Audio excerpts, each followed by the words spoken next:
तो अब जापान से लेकर चीन तक आर्थिक मंदी का सामना कर रहे हैं और उनकी इकोनॉमी दिन पर दिन माइनस की ओर जा रही है।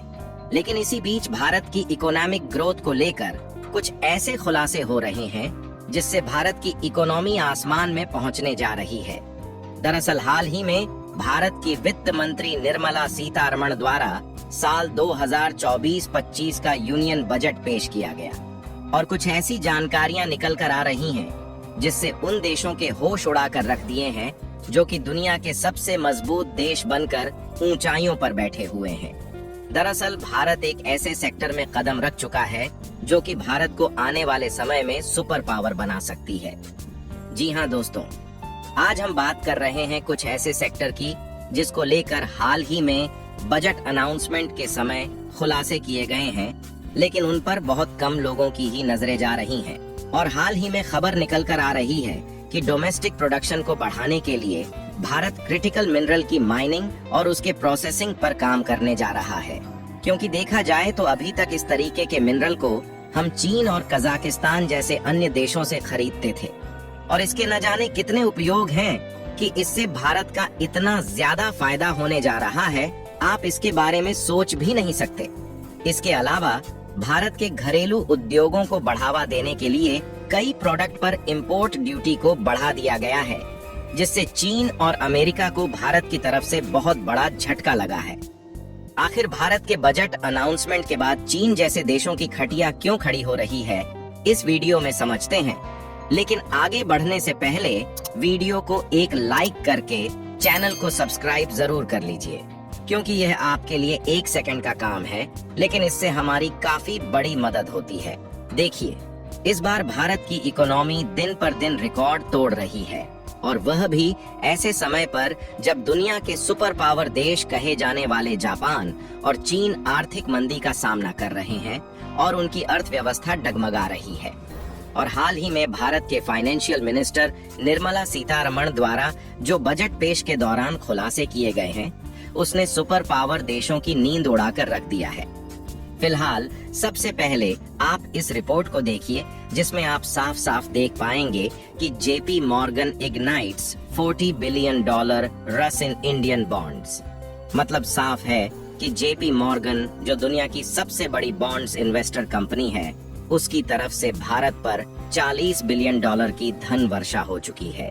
यानी कि इस बॉन्ड इन्वेस्टर की तरफ से भारत को $40 बिलियन मिल रहे हैं, जिससे भारत अपने देश के इंफ्रास्ट्रक्चर डेवलपमेंट के जो बुलेट ट्रेन जैसे रेलवे प्रोजेक्ट है, उसको चीन और जापान से भी ज्यादा एडवांस बना सकता है। आपको बता दें कि $40 बिलियन कोई छोटा मोटा अमाउंट नहीं है, बल्कि दुनिया भर में लगभग 30 देश ऐसे हैं जिनकी इकोनॉमी इसके आसपास भी नहीं आती। यानी कि आप समझ सकते हैं कि भारत यदि इतने अमाउंट का किसी पार्टिकुलर सेक्टर में इन्वेस्ट कर दे, तो उस सेक्टर में चीन, जापान और अमेरिका जैसे देश को पीछे हटने से कोई भी नहीं रोक सकता।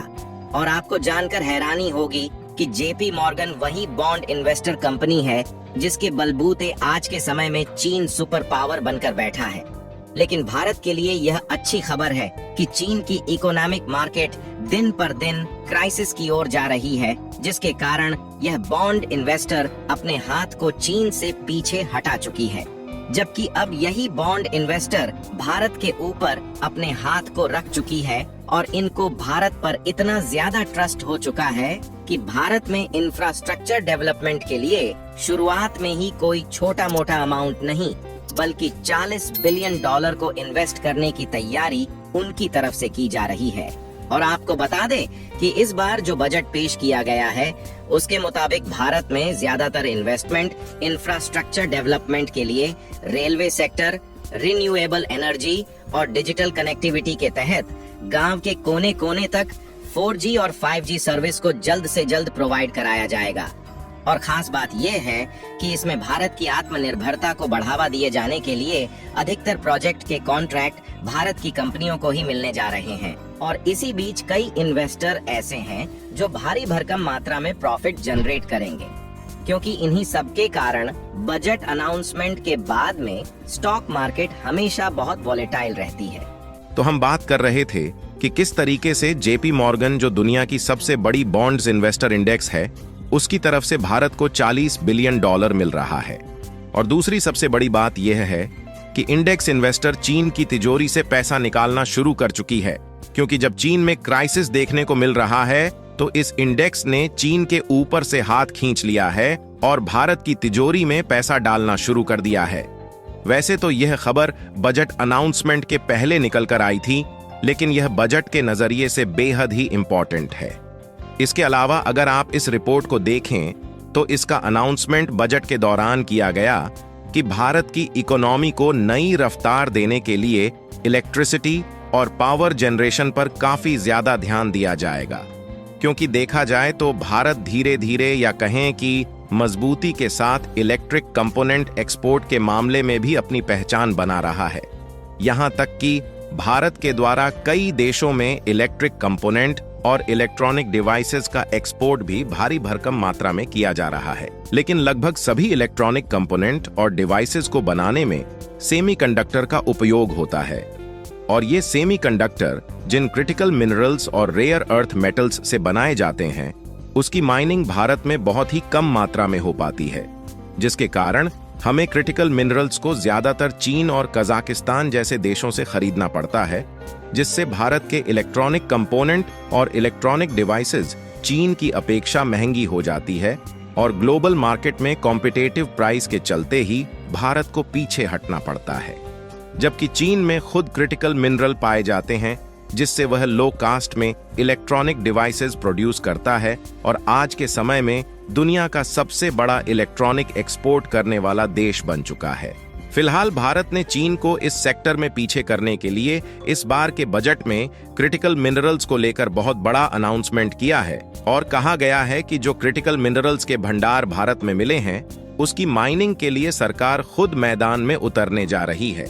जिससे अब चीन को इलेक्ट्रॉनिक सेक्टर में कड़ी टक्कर मिलने वाली है। बाकी आप लोगों को क्या लगता है कि भारत ने इस बार जिस तरीके का बजट प्लान बनाया है, इससे भारत वैश्विक बाजार में आगे बढ़ पाएगा या नहीं? अपनी राय कमेंट में जरूर बताइए। लेकिन जाने से पहले और इस वीडियो को एक लाइक करके अपने मित्रों तक शेयर करें, ताकि उन्हें भी जानकारी मिल सके। इसी तरह और भी नॉलेजेबल वीडियो देखने के लिए चैनल को सब्सक्राइब करके बेल आइकन को ऑल पर जरूर सेलेक्ट करें। जय श्री राम।